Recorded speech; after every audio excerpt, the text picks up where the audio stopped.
Hello Cruising World, Mick the Suit Guy with you. Today I'm going to give you a look at some of the great restaurants they have on Carnival Celebration.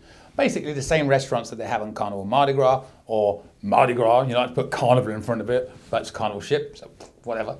And probably that they'll have on the Jubilee as well when it comes out. So I've done a 4-ship video. I put out a video just covering decks 6, 7 and 8 where most of the restaurants are. But here is one where I'm going to show you all the restaurants. And wherever I can, and I think I've pretty much got them all, the menus that we have in each one as of when I went on the ship, which was December the 11th through the 18th. So if it changes, don't shoot the messenger. That's all I'm going to say. I can only say as it was. There's a whole new range. I mean, Carnival across the fleet, as the ships get bigger, the restaurants get better and more plentiful and more choices of different restaurants. So as you'll see on this one, there are a ton. Like if you go on the Paradise, not many restaurant choices there. But if you go on the Celebration, woo, you are sport for choice. We did a 8-day cruise, and I may have said 7 days, but I was lying, it was 8. And in those 8 days, we went in the main dining room twice, and that was for the 2 formal nights. The rest of the nights we ate in all different restaurants, and so many choices, so many choices. So yeah, that's the big difference for me between the newer ships and the older ships. I love all Carnival ships, don't get me wrong. I do have favorites, but I don't hate any of them. You know, I mean, I love the Breeze because I love the size of the Breeze. I love the way everything seems to be the right size for everything. And some of the bigger ships, they seem to have almost too much and certain things are too small and it's hard to get seats in them. I find the Breeze, the Magic, the Dream, that class is really good for that. I love the Panorama, but I do like the restaurant choices on these big ships. I am not going to lie. I may not love the ships as much because they're a bit too big for me, each to their own. But I do love the restaurant choices. And I only have 3 ships left to go on that I haven't been on yet. Upcoming, I have the Conquest, I have the Horizon, and I'm booked on the Venezia. I haven't done the Luminosa, but fair play, that's in Australia. I will one day. But I've been on every other ship that's in the fleet right now or coming to the fleet. And I am booked on the Jubilee eventually. I was on the inaugurals, but they cancelled both of those. But I am booked on there coming up. And then when the Forenza comes out, I will book myself on that one too. So I have a pretty good feel for the different ships and the different restaurants on them all. And obviously, it's not brain, what's the word I'm looking for? It's not brain surgery to say that this one has the best videos. So enjoy this look at the food options on Carnival Celebration. All right, I'm going to show you some videos, some menus, some videos, some menus, some videos, some menus, and break it up for you. So this is the Festival restaurant at the back of deck 6, and there's also a level on deck 7. This is the restaurant for the Your Time dining. Obviously, there's a separate restaurant for the early and late, which I'll show you very, very shortly. So again, this is at the back of deck 6 and deck 7, Your Time dining in the Festival. But I'm going to keep this running for a little bit because Emeralds is very close and I want to give you a bit of a perception on where it is and not make it too choppy. So I'll add a little bit of a tour in for you as well. Here we're coming into what is called the Gateway. There you are, the Festival restaurant. So then we're just going to come down here. On the left will be your Carnival kitchen. I'm not going to show you menus for that because you have to pay and sign up and everything to do those kitchens, and there's many of them. But that is where the Carnival kitchen is. But straight ahead, we're going to show you Emeralds. So this is Emeralds restaurant. We're coming somewhat towards midship on deck 6, but we are still towards the back of the mid deck. And now once we've gone through there, if you hung a left, you'll be into Carnival restaurant. This is basically almost right behind Emerald's restaurant. And this is where they have the early and late dining. Again, this is still going to be on deck 6 and is almost directly behind Emerald's. Early and late dining in here. So now I'm going to show you a couple of menus. Obviously, there's a different menu every night in these restaurants, but I'll show you the feast menu that we had for a formal night. Starters, entrees. Obviously, you can get from the grill if you want the steakhouse stuff. And there's your desserts. And then the menu in Emeralds. There's your seafood bar. That's by the pound, so there's no fixed prices there. And then you have your small plates and you want a little more, and there are your prices and what you can have there. And there are your breakfasts, which are great. Strongly recommend going to Emerald's. Now, moving on, a little secret thing I want to show you. This is further down deck 6 by the coffee shop. There's a grab and go. These are free. Most people don't realize it, but these are free. You can take them and go. There's some cereals and stuff there. But the key one is just the other side. And I spent a lot of time in here.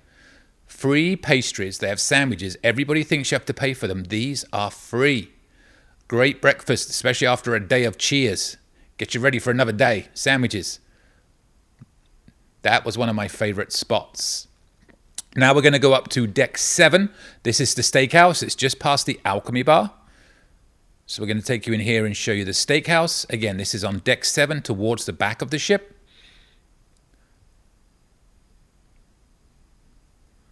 Here you go. That's the steakhouse. Decent size. I do recommend with all these restaurants, the pay ones that is, to book them in advance because they do sell out. And we'll show you the menus. They're your starters. You get 2 starters, 1 entree and 1 dessert. More starters. The choice, the choice. There are some of your entrees. If anybody ever gets chicken, I don't know what I'll say. And there are your desserts. So that's your steakhouse menu. Now we're going to go a little bit further in the back of deck 8. So you're going to upstairs from the steakhouse and take a turn to the back. And this is the Pig and Anchor. That's the main bar in the Pig and Anchor. And this is your main eating area where you will pick up your breakfast, because I do breakfast, lunch, and dinner in here. This is set up for the breakfast menu.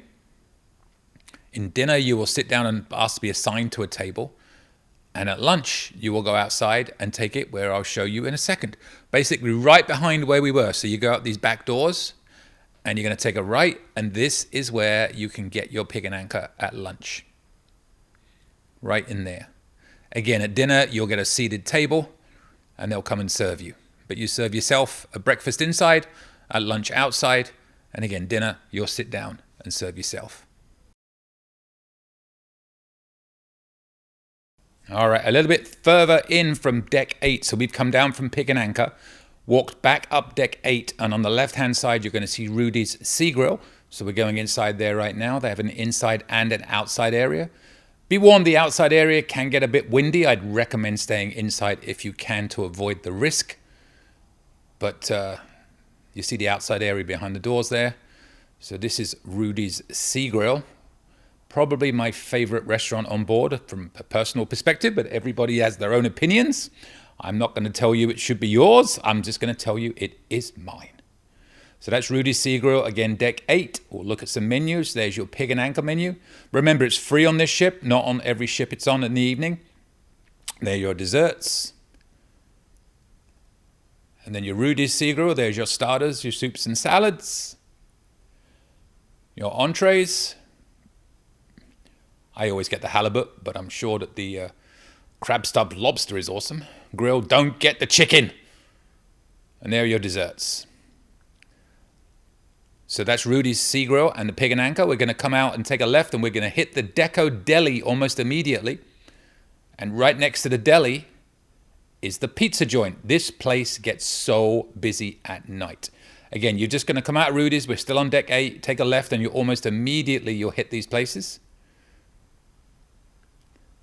There's the pizza, Miami Slice. And just past the pizza, we have the Italian restaurant. There's one of the bars right there. But this is about restaurants, not bars. We're on 820 Biscayne. That's what they call this little area here. So inside here, again, we're just past the pizza. Logically, you'd have the Italian, Cucina del Capitano. Another free restaurant.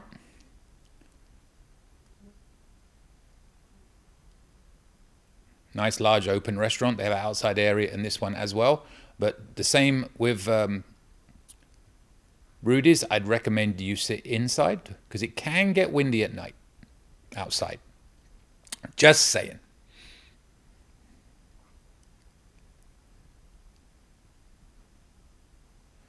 So as you can see, this is a very nice large restaurant. Very popular too, because again, it's free on this ship and the Mardi Gras. And yes, they still do the free lunch option as well. All right, so there you had the deli, the pizza, and the Italian restaurant. Cucina del Capitano. We're going to show you those menus right now. There's the deli menu. Part 2. There's the pizza offerings. And again, it gets very busy in there, be warned, especially late at night.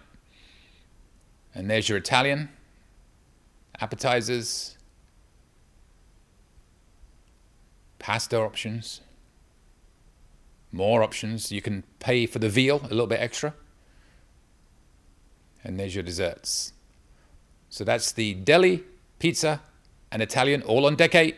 Now we're still on deck 8, but we're a bit more forward. We're going to go in bonsai sushi. This is towards the front of deck 8. It's a decent sized sushi restaurant. They open at midday. Close at midnight, I believe. And right next to the sushi, we have the bonsai teppanyaki. There are 3 teppanyaki tables in here. 1, 2, 3.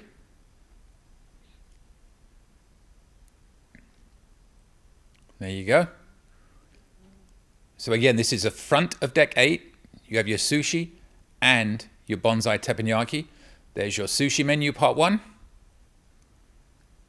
Part 2. Number 3. Really good menus. I really enjoy the sushi on the ships. I get it every time. I'm not a huge fan of the California rolls they make, but everything else seems to be good. Again, that's just me. You may love them. You can do all sorts, and they can pick a menu for you.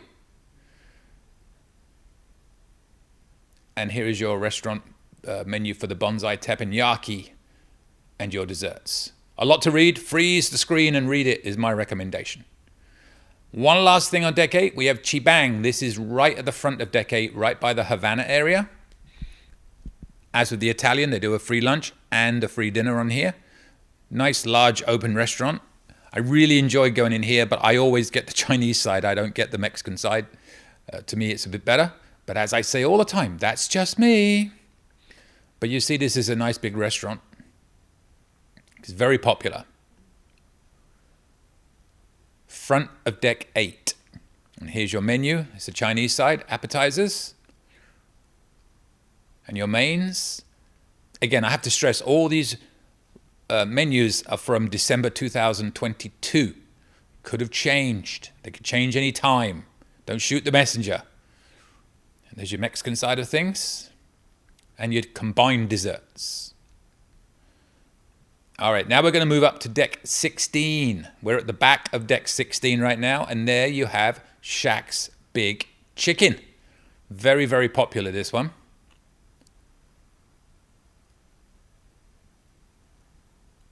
Like a Disney line to get in there. You wait till you see this later on in the day. I recommend getting there either really early or later in the day. Don't go in, as it were, rush hour, because this place gets busy. And then I'm going to walk you through the Lido. Obviously, I'm not going to show you any menus from the Lido because it's like buffets and stuff like that. But I want to give you a quick idea of what it looks like. Well, when I say quick, I'm going to walk you through the whole area. So all this seating on the side. I rarely eat at the buffet. No real reason. There's so many other restaurants on the ships. I just rarely eat at the buffets. But to me, this one seems about the same size as the smaller ships. I really don't get the impression there's a huge amount more food areas. There's decent seating areas. But they do have the sea dogs up here. They're hot dogs that you can get. They've got the gelato, which is very cool. I was up here really early in the morning, so nothing's open just yet because I wanted to try and get it as clean as possible. But you get the gist. There's your buy-as-you-go beer that they have. But there's plenty of seating, but I just get the impression that it isn't really that much serving space, which was represented by the lines that I saw later on in the day. Although still nothing like the Mongolian wok on Carnival Magic recently. My goodness. 45 minutes we waited there for food every time we went. Very popular. But as you can see, plenty of seating spaces. And it basically just doubles. Like most ships, you would think on a ship this size, they do it 3 times. but they only do it twice. And this is the second one. There's your outside buffet. I mean, slightly different layout to most ships, but and there's your repeat of all the other areas. Obviously, this is where they'll do the omelets in the morning and all that good stuff.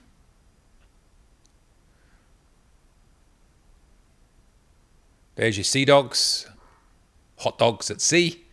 I recommend trying a gelato as well if you get a chance.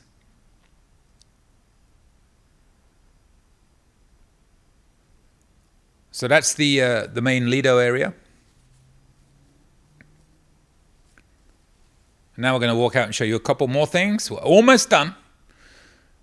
But I'm sure as you've seen already, there are so many food options on this ship, you won't have time to cover them all in the week. So we're now coming out onto the main Lido area, the middle of deck 16. There's your Red Frog pub.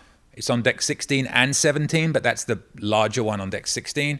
We come out here and we go straight ahead. We are going to hit the Blue Iguana Cantina. But just a quick divulge to show you that today was towel folding animals day. A little bit of a detour. Try and get this in the morning when you go out there. Unless you hate them, in which case you can come and destroy them all. But there's the pool on deck 16. It's like a commercial break before we carry on. But coming up here on the left is the Blue Iguana Cantina, where you get your burritos and tacos and all that good stuff. And if you're lucky at lunch, they'll be doing the taco bowls. Don't always do them, but if they have them, I recommend getting one. Ask, do you have the taco shells? Not taco bowl, taco shells. Now, across the way here is something unique you're only going to see on these two ships. It's an area called Street Eats, but right before we hit Street Eats, we are going to hit the Seafood Shack. So Seafood Shack is right there that a lot of you will be familiar with, but Street Eats you will not be familiar with. These are like little tapas. They got a fries one, they got a Steam Dream, which is like dumplings and stuff like that, and then they got a sizzle. And the menu changes every day, so I'm not going to show you the menus because it's different every day. But a little snack area called Street Eats. Go up there. I'd recommend that strongly. It's really, really cool. If you just, especially if you just want a small snack. It's like a little tapas. You're not going to get a huge plate. And there again is your Seafood Shack. So let's show you the menu on Shack's Big Chicken. And there's the summary of what you get at the Blue Iguana Cantina for the burritos and the tacos. And that's how I say it. Deal with it. And there's your Seafood Shack menu. Some of it priced, some of it by the pound or the weight or whatever. But that's your main menu in the Seafood Shack. As I said, Street Eats, it changes every day. There's not really a menu. Okay, so finally we are going to hit one more restaurant. It's up behind the Red Frog on deck 17. If you haven't guessed what it is, you will soon know it. It is going to be Guy's Burgers. Not the easiest restaurant on the ship to find because of where it's located. But once you find it, you will know. Again, it's on deck 17 up behind the Red Frog pub upper level. So here's your main walkway in. And that is Guy's Burgers. All right, there you have it. There are your restaurant choices on Carnival Celebration. I will say, in its defense, when they very first announced the Mardi Gras, Shebang was supposed to be Gigi's, which if you've watched my videos, you'll know that is my absolute favorite restaurant on all the fleet. So I was very upset when they changed it to Shebang. But when you get in there and you realize the size of Shebang, you could never make that a pay restaurant. It's an overflow to the main restaurant because there's so many people on board. And like for the first year, they said, oh, for the first year on Mardi Gras, these restaurants are going to be free. They were always going to be free because there's not enough room in the main dining room. And there's nothing else they can do. Nobody's going to pay to be in a restaurant that big on that numbers on a cruise ship. So that will always be there in my opinion. Who knows? I could be wrong, but I don't think they'll ever change those restaurants. But my point is, I never got to it. Shebang is actually a lot better. It's got a lot better in my opinion. When I first went in there on the Mardi Gras, I was like, it's okay. Now, to be fair, I only ever do the Chinese side. I don't do the Mexican side because I love Asian food in general, Thai and Indian and stuff like that. But it's definitely, in my opinion, it's become a lot better. And as a free option, I would go in there a lot. Lunch and dinner, you can get it. So yeah, I also love Rudy's Sea Grill. It's probably my favorite on the whole ship. Service is a little bit slow, so don't go in there if you're in a rush to go do anything. But I love Rudy's. I do. And the more I go on cruise ships, the less I go in the steakhouse. I'm not going to lie. They got other restaurant choices that are a bit different, and the steakhouse, I'm not saying it's bad in any way, shape, or form, but it's the same. And I've been so many times, I want to try out the new ones. But anyways, blah, blah, blah, blah, blah, blah. That's just my opinion. Everyone's got one. Doesn't mean I'm right and you're wrong. But you know what is wrong is if you don't subscribe to my channel. You know what is wrong is if you don't send me any questions if you have them, because my email's coming up at the end and I will do my best to answer your questions for you. And also, send me your tips and your cruising traditions so I can include them on my regular Monday video. Because sooner or later, I'm going to run out of ideas, so I need yours. Send them to me. And with that, I will see you later, Cruising World. Any questions? Email me anytime. cruisingsuitguy@gmail.com. I promise I'll reply as soon as possible. Want to book a cruise or any type of travel? We are travel agents. Check out our site, elitetravelconnection.com, or email me, mick@elitetravelconnection.com. We are here for you. Finally, subscribe, please. Pretty please. You know you want to. Go on. I won't beg you. Okay, I'm begging. Please. Subscribe. Thank you.